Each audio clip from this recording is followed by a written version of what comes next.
Hello, I'm Darren Magee. Today's video is the third part of looking at how to set, manage and reinforce your boundaries when it comes to dealing with narcissistic, toxic people. Now, if you haven't seen the first two parts of this series already, by all means go ahead and check them out. But for today, I'm going to be looking at some phrases that can help you manage your boundaries. Now, these phrases, yeah, they may be something you may be able to say to the other person. Other times, maybe that's not going to be your best option. It might not be the safest thing to do. But these phrases, you hold on to them. You hold on to them in here. You say them to yourself. They can help you hold on to your boundaries. So, if you like this video, if you find it helpful, please consider subscribing to my channel for future updates on mental health related topics. But as always, just as a reminder, this video is not a substitute for support from a mental health professional, nor is it a tool to be used to diagnose someone.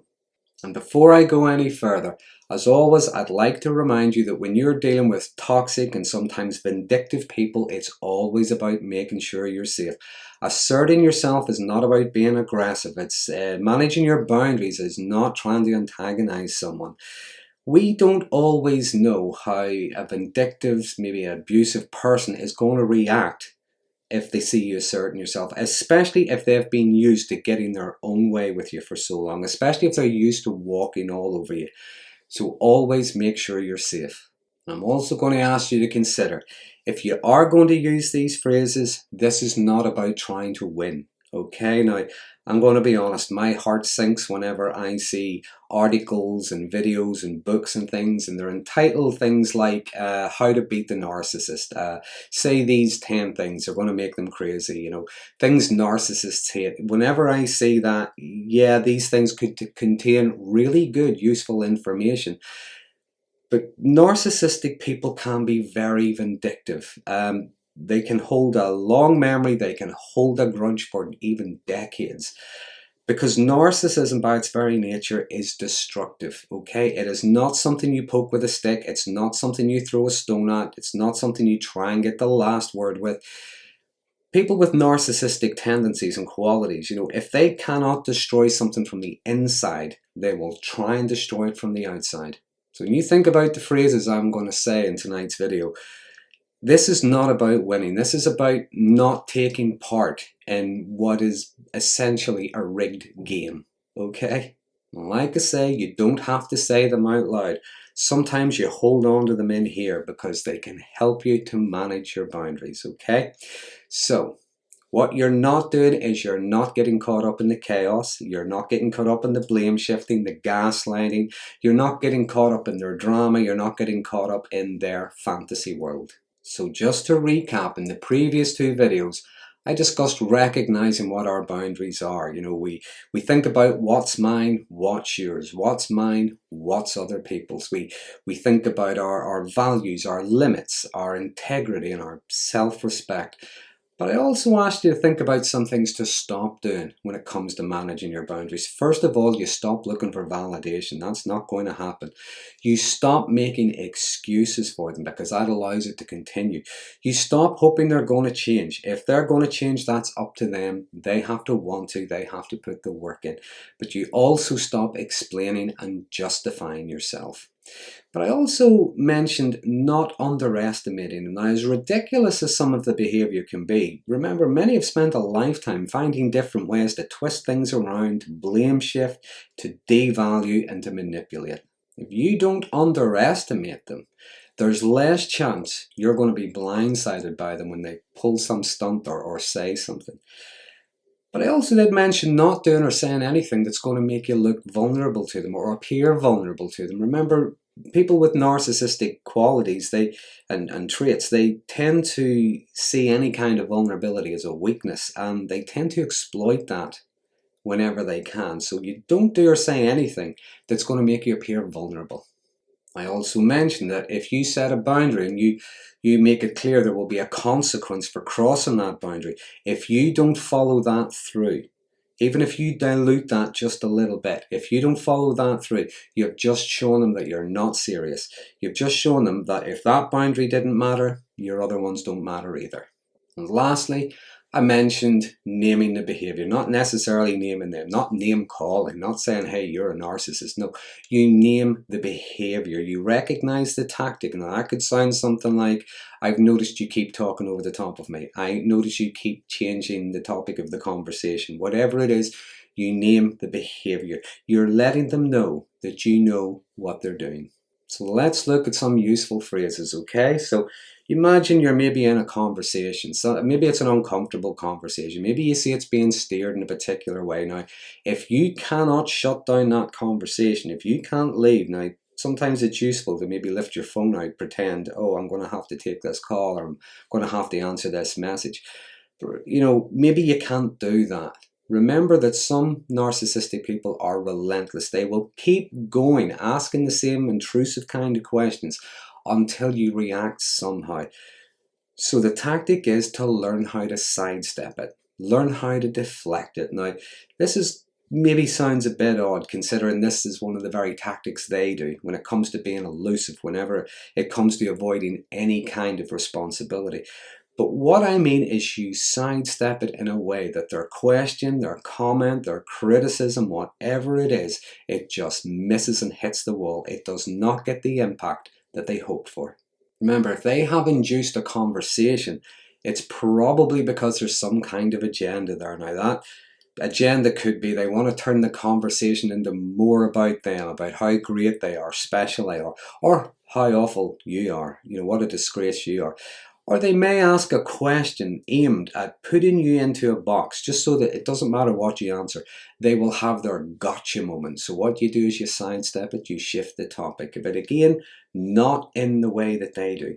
You shift it back onto them. Now, what that might sound like is like question I learned a lot of years ago. I used to work in mediation, and sometimes somebody would say something, the other party would jump to a conclusion.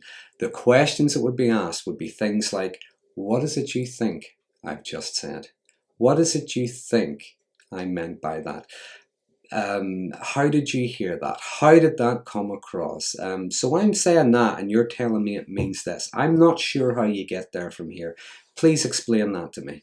Now, you might be called stupid, you might be called crazy, you might be called a lot of things, you might, you know, be on the wrong end of a lot of circular reasoning, but that's perfectly okay. They are doing their own work. You're not owning any of it. You may find your choices, your behaviors, whatever it is, or they're being criticized, something you've done maybe didn't work out right, whatever it is, and they're going to bring this up, they're going to tell you what you did wrong, they're going to tell you what you should have done, whatever it is. Well, you can respond with something like, thank you for your concern. You don't have to go any further than that. Or, as is quite common, sometimes you will get an absolute. Now, come across like a threat, it'll come across like an ultimatum, whatever. So it might sound something along the lines of, if you do that, or if you don't do that, whatever it is, if you do that, I will never speak to you again. Now, you think about the past. You may have found yourself, like I found myself a few times, you're trying to find a way of, okay, well, maybe I'd better not do this, even though it's in my best interest, you know, I'd better do this to please them. You get an absolute like that, you know, whatever it is, I'll never speak to you again. Well, you can respond with something like, if you don't speak to me again, that is your choice. I will not be making it for you. Again, it has deflected and you've handed it right back to them. But something else that just come to my mind as we're talking, a lot of times things will be done and said usually in front of other people. Now, there will usually be a version of events, something that happened. One minor detail will be magnified, the impact that had. It's usually going to be something where you've been selfish, you've been inappropriate, or whatever it was. Now, even if this is done in front of other people, it's usually embarrassing. Remember, that's what the aim is. It's to embarrass you, it's to shame you. Well, we can respond with something like, is that how you've chosen to remember that? You've not disagreed. You've not explained yourself, you're not justifying anything, you've just left that with them. Okay, and when you find yourself being criticized, ridiculed, whatever it is that they claim to be the expert in, again, rather than you justifying yourself, you ask them questions. Well, what do you think the secret to success is? What do you think makes a good, healthy successful relationship? What do you think would make a good working relationship? And on it goes. Now, it doesn't matter. You probably get a lot of waffle. It'll probably be things, what you don't do is what you're doing wrong. Do you know what? Just let them say what they're saying. Now, even if it's full of platitudes, whatever it is, who knows? You might even pick up something useful. Other than that, you just let them waffle on. You do not own any of it. You have sidestepped it. You're not owning any of the nonsense. You're not necessarily taking in anything you don't want to take in. You're not engaging. My favorite phrase, doesn't matter who the person is. Sometimes it would have been a manager. Sometimes it would have been a partner, whatever it was. If I found myself on the wrong end of someone who was very toxic, trying to get me to do things that were not in my best interest, I would have just pointed that out. I don't think that's in my best interest, and I left it at that. I didn't say why, I didn't say what I would do instead, I just left it at that.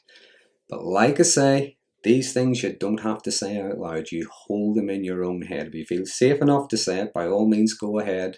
Bear in mind there will be consequences, but that's entirely up to you.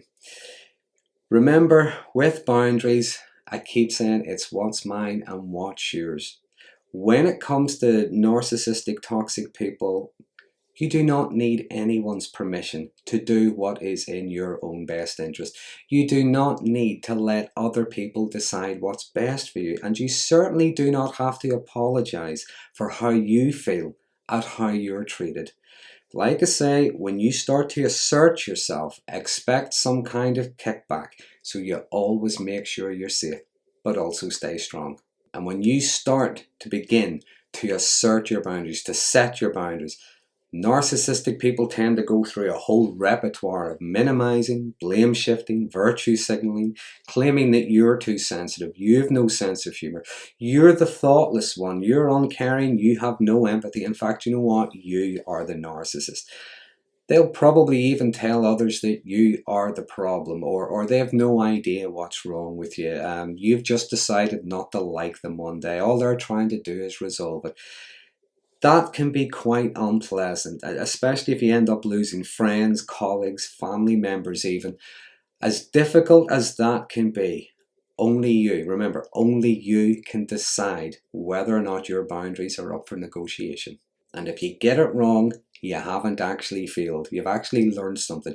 You build on your successes every bit as much as you learn from your failures, okay? And I said, I think it was in the previous video, you keep on practicing. There's different ways you can practice asserting yourself, okay? So, as always, there are some interesting comments, conversations starting around these videos. Please feel free to use the comment box below. Please feel free to share any of the ways you use to manage boundaries. Others may find them helpful. So if you like this video, if you found it helpful, please consider subscribing to my channel for future updates on mental health related topics. And until next time, thanks for watching.